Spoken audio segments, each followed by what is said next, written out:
Meus queridos, a paz do Senhor Jesus a todos. Hoje, lição de número 13, resistindo às sutilezas de Satanás. Nossa lição está dividida em 4 tópicos principais, que são comprometimento com uma vida centrada em Cristo. Segundo, comprometimento com as Escrituras. Terceiro, comprometidos com uma vida cheia do Espírito. E o quarto, comprometimento com a igreja local. É até interessante a nossa imagem aqui. Vendo? São anzóis, ou seja, Satanás ele prepara engodos, prepara iscas para que nós caiamos nas suas sutilezas. O nosso texto áureo se encontra em Tiago, capítulo 4, versículo de número 7, que diz assim: sujeitai-vos, pois, a Deus, resisti ao diabo, e ele fugirá de vós. Então muitas vezes nós usamos esse versículo também de forma errada. Não, vamos resistir ao diabo que ele vai fugir de nós. Mas tem uma outra coisa também que precisa ser feita antes. Ou seja, primeiro ser sujeito a Deus, depois resistir ao diabo. Aí sim ele vai fugir de nós. A verdade prática diz: a submissão a Deus é a forma mais poderosa de resistir ao diabo. A palavra-chave aqui é resistir. Primeiro, comprometimento com uma vida centrada em Cristo. Primeiro subtópico, Cristo, o Salvador. Cristo é o único Salvador. Então, porque, segundo 1 Coríntios capítulo 2, versículo 2, vai dizer assim: porque nada me propus saber entre vós, senão a Jesus Cristo. Então, Cristo era o centro da mensagem de Paulo. E também outra aqui, Atos capítulo 4, versículo 12. E em nenhum outro há salvação. Também era o centro da mensagem de Pedro. Então, os apóstolos eles utilizavam o nome de Jesus como centro da mensagem para poder pregar. Não é o homem, não é antropocentrismo, não, é cristocentrismo, Cristo no centro. Também aqui Atos 8:5 vai dizer assim: e descendo Filipe à cidade de Samaria, lhes pregava Cristo. Então a mensagem do Evangelho, a mensagem de salvação, Jesus Cristo está no centro dela. Por quê? Porque Ele é o único Salvador, Ele é o único que pode nos conduzir a Deus. Então Pedro, Paulo, João, Tiago e os apóstolos de um modo geral, que nem aqui no caso Filipe, então todos eles, a mensagem central é Cristo e este crucificado, aquele que morreu e ressuscitou para que nós pudéssemos ter vida através do seu sacrifício por nós, por mim e por você. Segundo subtópico fala Cristo, o Senhor. Então, o único Senhor. Então não tem, são senhores, não. Cristo é o único Senhor. Ele é o único Salvador, também é o único Senhor. Atos 2:36 vai dizer assim: saiba, pois, com certeza toda a casa de Israel, que a esse Jesus, a quem vós crucificastes, Deus o fez Senhor e Cristo. Colossenses 2:6 também diz assim: como, pois, recebestes o Senhor Jesus Cristo, assim também andai nele. Ou seja, nós temos que andar como ele andou, seguir os passos dele. Da mesma forma que nós o recebemos, temos também que andar da mesma forma como ele andou. Como é que eu vou saber como Cristo andou? Olha aqui, palavra de Deus, leitura da Bíblia. Leia a Bíblia, você vai saber como Jesus andou para poder seguir os passos dele, fazer a mesma coisa que ele fazia. 1 de João capítulo 2, versículo 6 diz assim: aquele que diz que está nele, que está em Cristo, também deve andar como ele andou. Então, João, que andou com ele, está dizendo isso aqui. Se você diz que está nele, tem que andar como ele andou, tem que fazer o que ele fez. Então, nós precisamos reconhecer a Cristo como Salvador e também como Senhor. Então, onde está a sutileza de Satanás isso aí? A sutileza dele está em nos dizer que nós podemos viver uma coisa sem outra. Não, Cristo é o Salvador da minha vida. Peraí, então eu não preciso obedecer? Ele não precisa ser o meu Senhor? Só Salvador é o suficiente? Negativo. Além de Salvador, ele é o nosso Senhor. Ele precisa ser as duas coisas. Não adianta falar que ele é só Salvador. Eu não preciso obedecer porque é só crer, está tudo certo. Não, ele tem que ser o nosso Senhor. Daqui a pouco vai falar sobre o corpo. Se Cristo é o cabeça e nós o corpo, então nós temos que obedecer. Não adianta a cabeça mandar uma coisa e o corpo fazer outra. Resumo desse tópico diz assim: é preciso estar comprometido com Cristo, o Salvador e Senhor. Então as duas coisas. Segundo tópico, comprometimento com as Escrituras, com a Bíblia, com a Palavra de Deus. Primeiro subtópico, Bíblia, a revelação de Deus. Então, peraí, a Bíblia é a Palavra de Deus, a Bíblia contém a Palavra de Deus. Que dúvida é essa que as pessoas sempre têm? A Bíblia é a Palavra de Deus, porque contém a Palavra de Deus. A Palavra de Deus está aqui dentro, então ela é a Palavra de Deus. Ela é a palavra de Deus que saiu diretamente da boca de Deus. Mateus 4,4 diz assim: Ele, porém, respondendo, disse: Está escrito, nem só de pão viverá o homem, mas de toda palavra que sai da boca de Deus. Qual que é a palavra que sai da boca de Deus? Essa aqui foi a palavra que saiu da boca de Deus. Então, não é a Bíblia que tem que se ajustar a nós, mas é o contrário. Nós precisamos nos adaptar, nos ajustar aos padrões da Bíblia, porque o padrão, o manual é isso daqui. Então nós temos que seguir o manual do fabricante. Salmo 119, verso 5 diz que a Bíblia é lâmpada para os meus pés, é a tua palavra, e luz para o meu caminho. Então, peraí, ela ilumina aqui, uma lâmpada ilumina próximo e uma luz ilumina lá na frente. Então, lâmpada para os meus pés, ela não vai me deixar tropeçar, não vai me deixar errar. E luz para o meu caminho, ou seja, eu consigo visualizar lá na frente. Eu não vejo só um palmo na frente do meu nariz, não, eu vejo lá na frente. É isso que ela ilumina, o meu caminho e os meus pés. Segundo o subtópico, diz que a Bíblia é a nossa regra de fé e conduta. Essa é a regra, esse é o manual. É isso aqui que nós temos que seguir. Então, se eu não reconheço a Bíblia como revelação de Deus, então também eu não vou reconhecer ela como regra de fé e conduta. Eu não preciso obedecer. Já que eu não reconheço mesmo, não preciso obedecer. Mas qual que é o fim disso? O fim disso é terrível, é perigoso. Então a Escritura, ela é a fonte dos valores éticos, dos valores morais, dos valores espirituais, e elas devem nortear a vida de cada cristão. Ela deve nortear a nossa vida, a minha vida e a sua vida. O que é nortear? Dar um rumo, dar um destino, mostrar para nós o verdadeiro caminho. É isso que a Bíblia Sagrada faz conosco. Hebreus 4,12 vai dizer assim: porque a palavra de Deus, ela é viva, ela é eficaz, ela é mais penetrante do que espada alguma de dois gumes, e penetra até a divisão da alma e do espírito, e das juntas e medulas, e é apta para discernir os pensamentos e intenções do coração. A palavra intenções aqui são os desejos. Então ela discerne as intenções, os desejos do nosso coração. Então, se não fosse as Escrituras, se não fosse a palavra de Deus, se não fosse a Bíblia Sagrada, o cristão ou os cristãos de um modo geral estariam perdidos na caminhada. Por quê? Como que nós vamos saber o que é pecado? Como nós vamos saber o que é errado? Um ponto aqui: como nós vamos saber o que é idolatria, se não fosse a Bíblia Sagrada? 1 Coríntios capítulo 10, versículos 19 até o 21 diz assim: mas que digo, Paulo falando assim, que o ídolo é alguma coisa? Ou que o sacrificado ao ídolo é alguma coisa? As perguntas de Paulo. Antes digo que as coisas que os gentios sacrificam, as sacrificam aos demônios. Olha o perigo aqui, peraí. A pessoa está sacrificando alguma coisa e está achando que está sacrificando a Deus, mas na verdade é o contrário, está sacrificando aos demônios e não a Deus. E não quero que sejais participantes com os demônios. Não podeis beber do cálice do Senhor e do cálice dos demônios.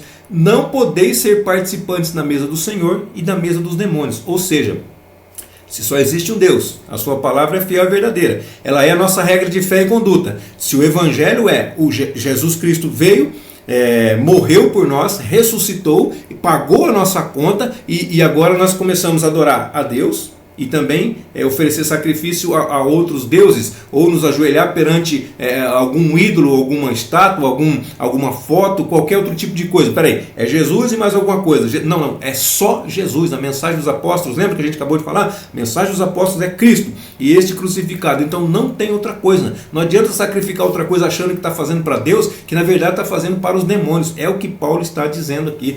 Então, agora, voltando, mas não só idolatria. O que a Bíblia fala? A Bíblia fala sobre adultério, a Bíblia fala sobre divórcio, a Bíblia fala sobre mentira, a Bíblia fala sobre glutonaria, a Bíblia fala sobre muitas coisas que nós vamos saber que é errado depois de ler este manual, depois de ler a palavra de Deus. Nós vamos descobrir o que é errado, o que é certo e o que é errado. Então ela vai nos ensinar tudo. 1 Coríntios capítulo 6, versículos 9 e 10 diz assim: não sabeis que os injustos não hão de herdar o reino de Deus? Olha a pergunta que Paulo faz. Vocês não sabem que as pessoas injustas não vão herdar o reino de Deus?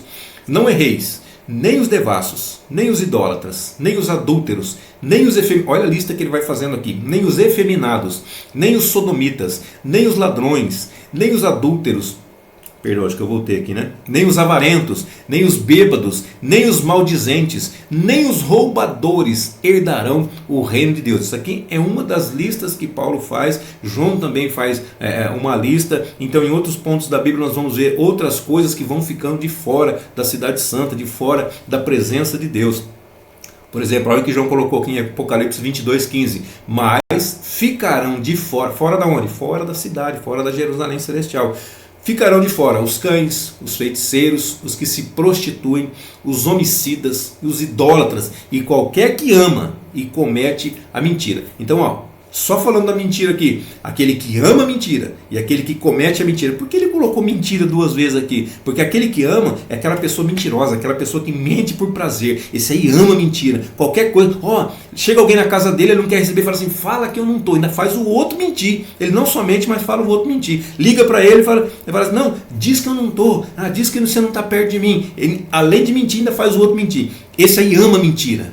Agora o outro, eu vou falar só uma coisinha assim, mas é para o benefício, não vai prejudicar ninguém. Esse é o mentirosinho. Então tem o mentirosão e tem o mentirosinho. Vai ficar de fora os dois. Mas foi só uma mentirinha. Vai ficar de fora. Se não se converter, se não se arrepender, se não pedir perdão, vai ficar de fora. Valdecir, você está sendo muito duro. Irmão, não sou eu, é o que está escrito. Vai ficar de fora, é o que está escrito. Não sou eu que estou falando, é a Bíblia Sagrada que está dizendo. E a Bíblia é o nosso manual. Se ela é o seu manual, se ela é a sua regra de fé e conduta, como é a minha, então nós temos a certeza que ela está falando é verdade. O resumo desse tópico diz assim: comprometer-se com a Bíblia é tê-la como revelação de Deus, considerando-a única regra de fé e conduta.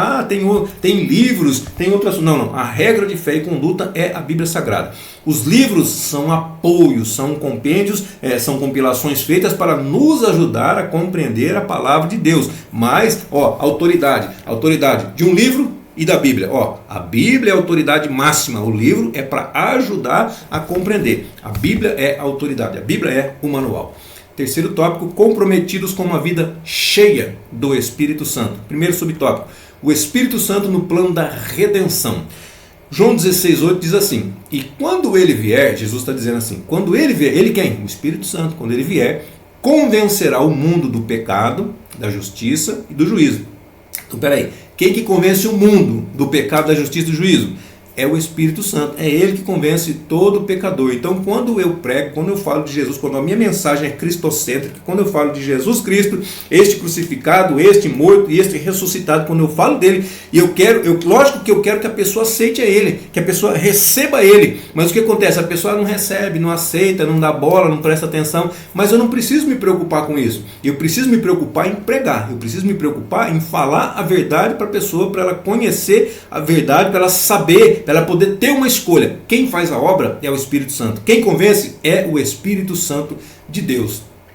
João 13:5 diz: Jesus respondeu: na verdade te digo que aquele que não nascer da água e do Espírito não podem entrar no reino de Deus. Então precisa nascer de novo, precisa ter um novo nascimento. Então o Espírito Santo ele nos traz para Cristo. Para quê? Para viver conforme Cristo viveu. Agora, praticar os princípios bíblicos, para colocar em prática isso daí, nós precisamos da ajuda do Espírito Santo. Não temos como fazer por conta própria. Então nós necessitamos dele. Somos 100% dependentes do Espírito Santo de Deus para que possamos cumprir a vontade de Deus aqui na terra. Romanos 8:2 diz assim: porque a lei do Espírito de vida em Cristo Jesus me livrou da lei do pecado e da morte. Então tem a lei do pecado e da morte e a lei do Espírito de vida. Então o que eu preciso aceitar? Eu preciso aceitar Jesus para receber o Espírito de vida, para sair da lei do pecado e da morte. Gálatas 5:16 e 17 diz: digo porém, andai em Espírito e não cumprireis a concupiscência da carne. Mas como que eu faço para andar em Espírito?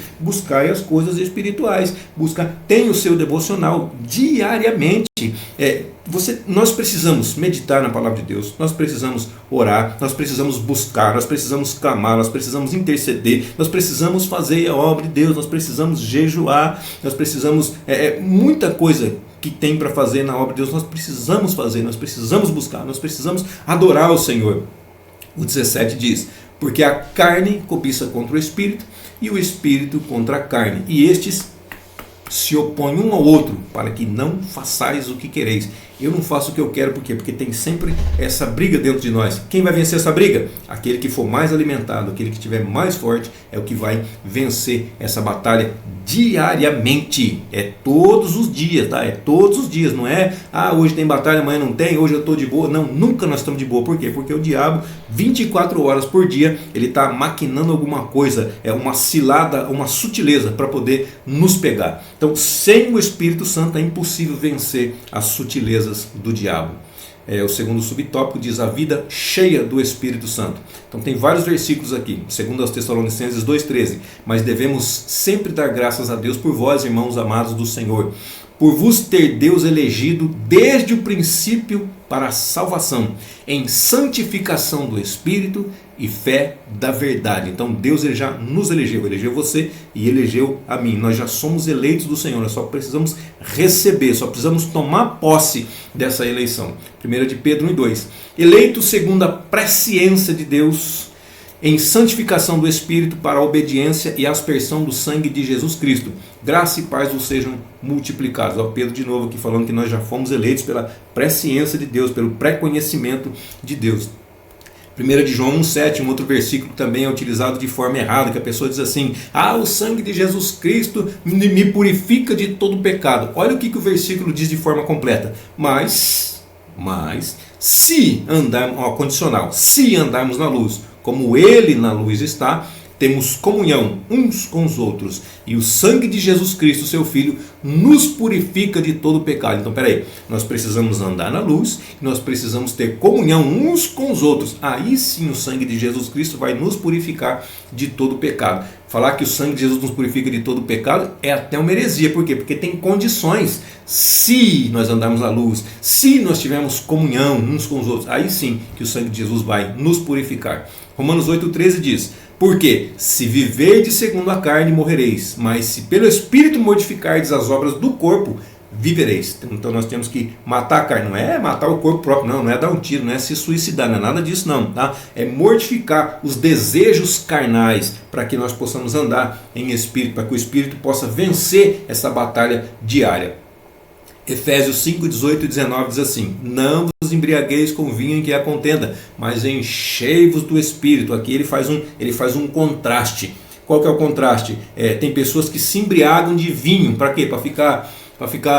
Para sentir alguma alegria, uma certa alegria. Então a pessoa se embriaga com vinho. Paulo falou assim: não faz isso não, com vinho não, mas se embriaga ou encha-se do Espírito Santo de Deus. Você vai ver a diferença que vai fazer na sua vida. Falando entre vós em salmos, hinos, cânticos espirituais, cantando e salmodiando ao Senhor no vosso coração. Então, ou seja, não é só colocar para fora, externar, fazer isso somente quando eu estou na igreja, quando eu estou no culto. Não, é fazer isso dentro do nosso coração também. Então eu posso salmodiar, eu posso cantar cânticos espirituais ao Senhor no meu coração? Claro que pode, a Bíblia está dizendo que pode. Na verdade eu não só posso, como eu devo fazer também. Às vezes as pessoas, você está num determinado lugar que você não pode fazer isso. O que você faz? Faz no seu coração, faz na mente, faz no espírito, o seu espírito adorando a Deus dentro do seu coração, internamente. Também Atos 1,8 que diz assim, que é o versículo que todo mundo conhece: mas recebereis a virtude do Espírito Santo que há de vir sobre vós,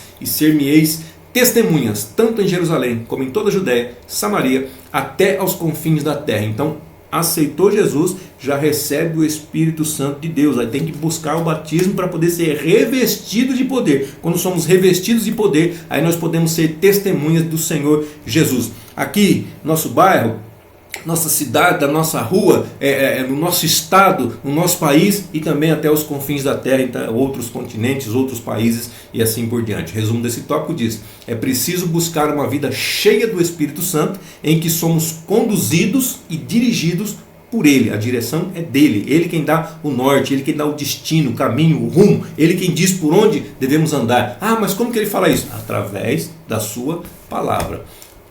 Capítulo 4, comprometimento com a igreja local. Primeiro subtópico, já vou ler os dois juntos aqui porque eles estão mesclados, tá? Então o primeiro subtópico fala que a igreja como corpo de Cristo, e o segundo subtópico ele fala o lugar e a importância de cada membro na igreja. Então os tópicos estão bem linkados aqui. 1 Coríntios 12, 27 diz assim: ora, vós sois o corpo de Cristo e seus membros em particular. Nós não seremos o corpo de Cristo, nós já somos o corpo de Cristo. Peraí, se nós somos o corpo, Cristo é a cabeça, nós somos o corpo. Vou repetir, eu já falei lá no começo, né? Então, se Cristo é o cabeça, quem dá ordem? Quem dá ordem é a cabeça, quem dá ordem é o cérebro, é a mente, é o intelecto. E o corpo faz o quê? O corpo obedece, a menos que esteja com algum defeito, algum problema, alguma coisa que não consiga obedecer. Fora isso, tem que obedecer. Então, 1 Coríntios 3,16 diz assim: não sabeis vós que sois o templo de Deus, olha só, além do corpo, nós somos o templo de Deus, e que o Espírito de Deus habita em vós. Então o Espírito Santo de Deus habita dentro de cada um de nós, dentro de você, dentro de mim, ele está dentro de nós. Então, se ele habita dentro de nós, como que nós vamos saber o que nós temos que fazer? Através dele, ele que vai nos direcionar. Aquela voz que nós ouvimos por fora, nos convencendo, como nós lemos lá, o Espírito Santo convencerá do pecado, da justiça e do juízo, aquela voz nós ouvimos de fora. Agora não, agora nós ouvimos de dentro. Por quê? Porque ele está dentro de nós. Então aquela voz não vem mais de fora, ela vem de dentro. Então, se nós somos o corpo de Cristo, se nós somos o templo de Deus, bom, de forma metafórica, claro, não é assim, não é fisicamente, não é, mas vamos lá, nós temos que estar unidos no mesmo propósito. Caso contrário, nós seremos servos inúteis. Tem que estar no mesmo propósito, tem que puxar a corda. Eu gosto de falar isso aqui, puxar a corda para o mesmo lado, senão fica aquela briga, um puxa para cá, outro puxa para lá. Não, temos que puxar a corda para o mesmo lado. Agora, você imagina um corpo desorganizado. Não tem pessoas que têm problemas mentais, tem pessoas que não conseguem andar direito, tem pessoas que são paralíticos, tem pessoas que têm problema, as pessoas têm problema, então o corpo não responde como deveria responder. Isso são problemas. Agora, imagine metaforicamente falando que nós somos o corpo de Cristo. Se nós somos o corpo, nós temos que seguir o que a mente diz. Quem é a mente? Quem é a cabeça? A cabeça é o Cristo. Então, um corpo desorganizado. A mente fala assim: levanta a mão direita, você levanta a esquerda. A direita não levanta, a direita não obedece. Então, se você é a mão direita e a direita não obedece, o que ela vai fazer? Irmão, tudo aquilo que não presta vai ser arrancado e vai ser jogado no fogo, vai ser lançado fora. Então, não adianta o corpo mandar, a cabeça mandar o corpo ir para a direita e o corpo querer ir para a esquerda. O que vai acontecer? Vai cair no abismo, vai ter problema, porque Cristo é aquele que ilumina o nosso caminho através da sua palavra. É aquele que nos mostra a direção que nós temos que andar. Quando ele fala para ir para a direita, ele sabe se vai ter um buraco ali, ele sabe se vai ter um problema ali, ele sabe o que vai acontecer ali. Então ele fala, faça, nós temos que simplesmente fazer, simplesmente obedecer, sem questionar, sem duvidar. Agora, imagine um templo, uma construção desorganizada. Imagine, já pensou se um tijolo fala, não quero mais fazer parte do templo e cai fora dali? Aí o cimento, o ferro também, não, vamos sair fora daqui que isso aqui não serve para nós. Peraí, tudo desorganizado, como é que vai funcionar? Não vai ter mais construção, não vai ter mais templo. Estou falando fisicamente, tá? Estou falando metaforicamente, tá? Se isso acontecesse de verdade, cada parte tomasse vida e quisesse ir para um lado. Se o nosso corpo físico, cada parte dele tivesse o seu próprio pensamento, a sua própria imaginação e quisesse fazer uma coisa diferente, irmão, não ia ter como eu quero movimentar meus dedos agora eu quero levantar meu braço, eu quero dar glória a Deus, eu quero abaixar meu braço. Já pensou? Eu falo assim, eu quero levantar meu braço para dar glória a Deus. Aí um braço levanta, o outro fala assim, não, eu não vou levantar porque eu não quero, não estou com vontade. Não, está errado, está desorganizado. Precisa organizar e precisa obedecer à cabeça que é Cristo. Agora, a respeito do servo inútil, levanta a mão, levanta e dá glória a Deus. A mão, não vou levantar. Servo inútil, olha o que vai acontecer com o servo inútil. Mateus 25:30. Lançai, pois, o servo inútil nas trevas exteriores, ali haverá pranto e ranger de dentes. Qual parte do corpo você faz? Todos nós fazemos parte do corpo, mas qual parte do corpo você é? Pensa bem, todas as partes do corpo, em geral, todas elas são úteis. Não tem nenhuma que a gente fala, não preciso de você, não preciso do olho, não preciso. Não, negativo, nós precisamos de todas as partes. E a gente não precisa só de olho, a gente não precisa só de ouvido, a gente não precisa só de boca, não precisa só de mão, não precisa só de pé. Nós precisamos de todas as partes. Tal parte é mais importante, tal parte. Não, ela é diferente, mas importante não, porque importante todas são. Importante, todos os membros são. Todas as pessoas são importantes. Mas eu não sei fazer nada. Sabe, alguma coisa você sabe fazer. Pelo menos um dom o Senhor te entregou. E você não pode enterrá-lo. Tem que fazer ele multiplicar. Então, biblicamente, cada membro dentro da igreja, assim, da mesma forma como o corpo humano, ele possui o seu lugar e a sua função específica, e ele tem que fazer com excelência aquilo para que ele foi chamado. O resumo desse tópico diz: é preciso comprometer-se com a igreja como corpo de Cristo. Para concluir aqui, a gente vai ler: mostramos alguns dos ataques sutis de Satanás contra a igreja e estratégias para não cairmos nesse ataque. Então essa revista, ela termina hoje é a última lição dessa revista, o encerramento desse trimestre, e nesse trimestre foi mostrado vários ataques de Satanás, várias sutilezas de Satanás, mas também nós mostramos as formas, as estratégias para não cair nela. Então os dias são difíceis, mas o Espírito Santo, ele é o guia, ele é o auxiliador da igreja, ele é aquele que me ajuda, ele é aquele que te ajuda. Pode contar com ele, dependa dele 100%. Amém, queridos? Deus abençoe sua vida, sua saúde, seu ministério, e até a nossa próxima aula, se assim Deus nos permitir.